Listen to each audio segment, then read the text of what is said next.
J, emang sekarang masih ada yang dengerin radio ya? Gimana ya, San? Nah, di video kali ini aku akan jelasin gimana sih radio tetap bertahan dan juga relevan di era digital seperti sekarang ini.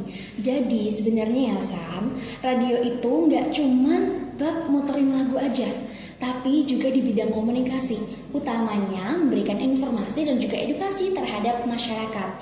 Kemudian seiring berjalannya waktu, radio nih mulai masuk ke bidang penyiaran atau broadcasting, di mana di situ ada proses produksi program, penyusunan acara sampai ke siaran itu bisa didengar oleh para pendengar. Kemudian radio mulai masuk nih ke media hiburan. Jadi di situ kita bisa dengerin musik, podcast, talk show, sampai ke program yang santai untuk nemenin kegiatan kita sehari-hari. Gitu. Sini. Mau tahu nggak detailnya? Perkembangan teknologi saat ini bikin radio harus tetap ikut beradaptasi.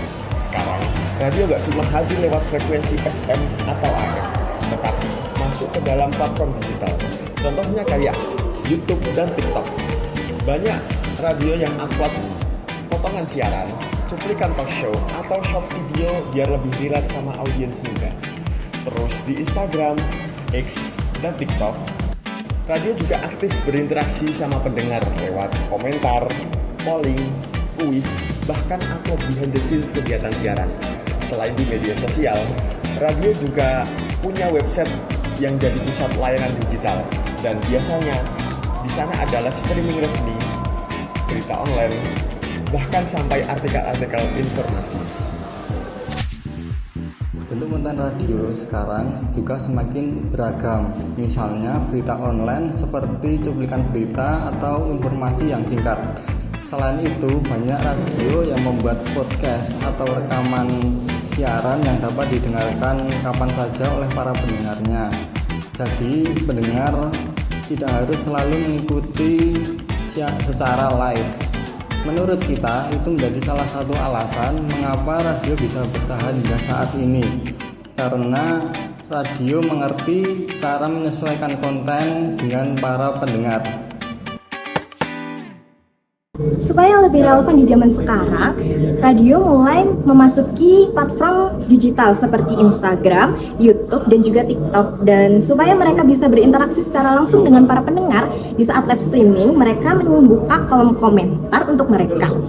Di radio juga menyediakan beberapa konten seperti podcast ada, dan beberapa informasi mengenai bencana alam, dan juga kemacetan lalu lintas. Dan supaya lebih menarik perhatian para pendengar tidak hanya dari kalangan muda, radio memulai beberapa kolaborasi dengan konten kreator dan juga influencer agar pendengar mereka lebih naik.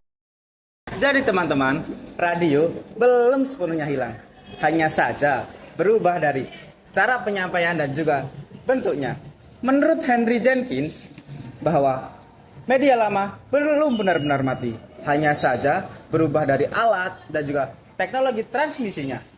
Menurut Richard Berry, podcast lebih memberikan ruang yang besar daripada radio itu sendiri, karena podcast memberikan waktu yang banyak untuk para audiens mendengarkan dan juga lebih memahami materi yang mendalam.